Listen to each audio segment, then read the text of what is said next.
everyone. I just wanted to hop on today to see if this format will work.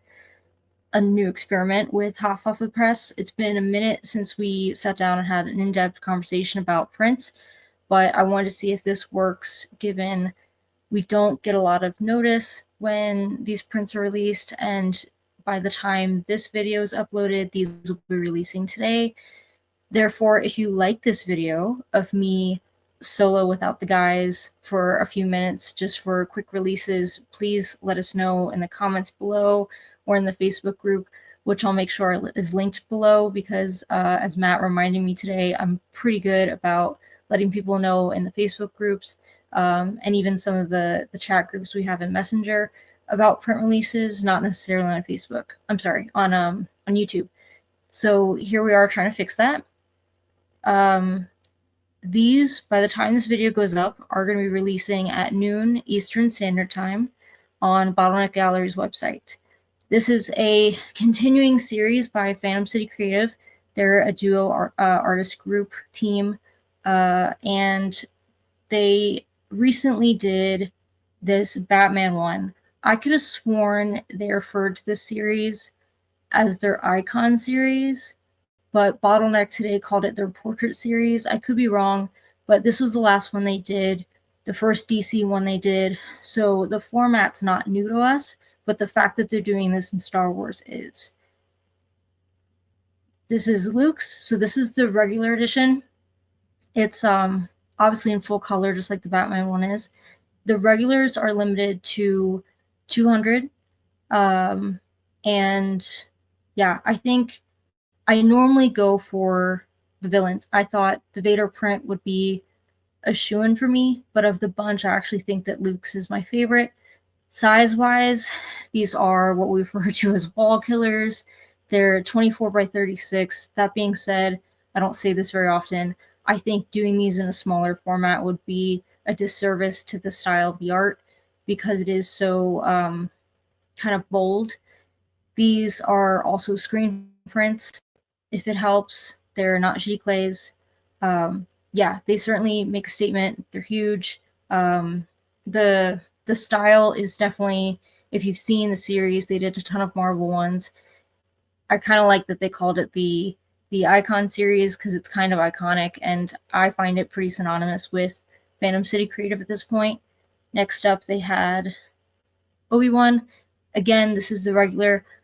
I'm not sure how I feel about the proportions on this, but we don't see a lot of Alec McGuinness just solo art pieces, so this is great for the huge Obi-Wan Kenobi fans. I like the tone of the paper, which is synonymous with the series. The small, subtle Star Wars logo in the corner, I think, is also a great addition. And next up,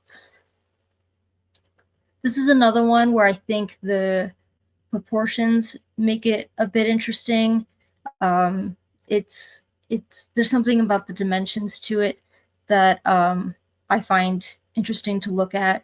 It's not the kind of like McQuarrie style as far as the dimension goes, but there's just something about it that I wasn't expecting when I knew that they're going to be doing a Vader.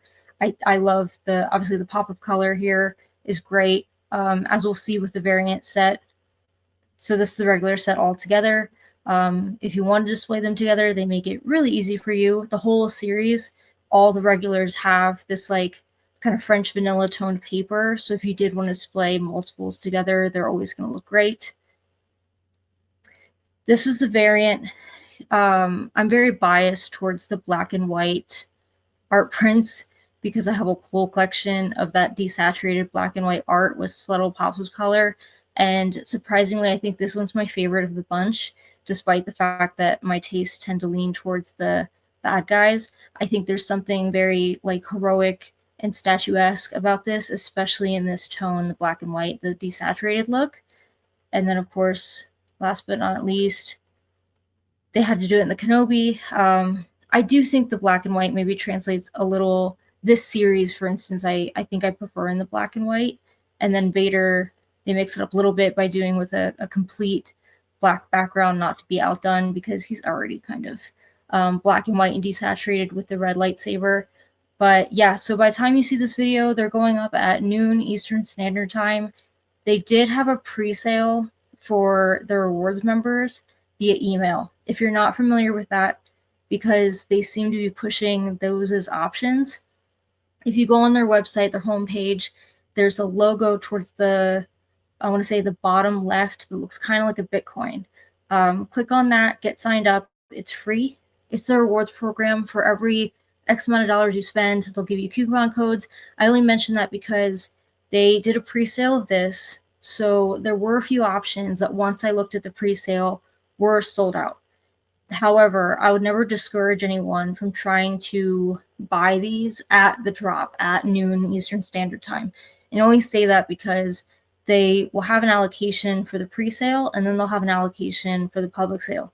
Does that mean they'll have a lot for the public sale? Probably not. It depends. It really does. I've had them tell me that they don't have a lot for the public sale, and then I think they've told me that, you know, it's 50 for the public, like they split it in half the run. So these, by the way, I'm sorry, the variants are limited to 100. So say if they had half the run available for the pre-sale and those are gone, it means that only 50% of them are available for tomorrow. But I don't think there's like an even split. I think it just depends on how they do with the pre-sales.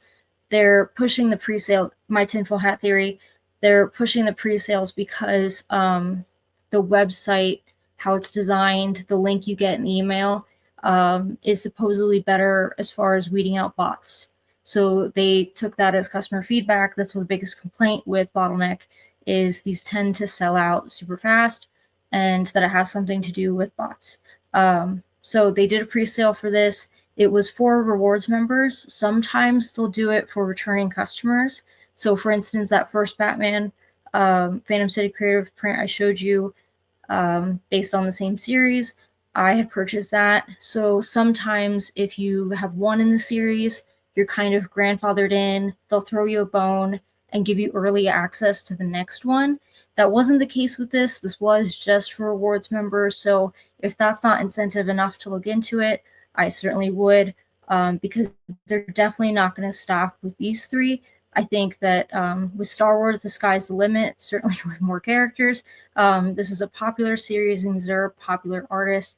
I think Star Wars is just a very obvious bestseller for them, quite honestly. So if you're interested in this, I will link, first of all, our Facebook group down below, because I tend to post those a lot faster than I talk about the art prints on YouTube. The other thing I'll link is Phantom City Creative's website. I did check. If you miss out on the release today, or you missed out on the pre-sale yesterday, there's still a chance that you can get this without resorting to eBay secondary market prices.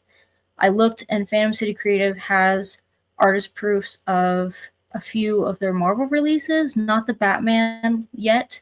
I don't know if it ever went up on their website or if it's still something we'll see in the future, but there are other avenues to take. So do your research. I'll link them down below with their social media if you want to keep an eye out for artist proofs in the future if you do miss out. But yeah, let me know if you like this format. It feels super unnatural to me talking to myself about art prints, but just trying to see what format works best as far as letting people know about these before they sell out. But until next time, I appreciate your time.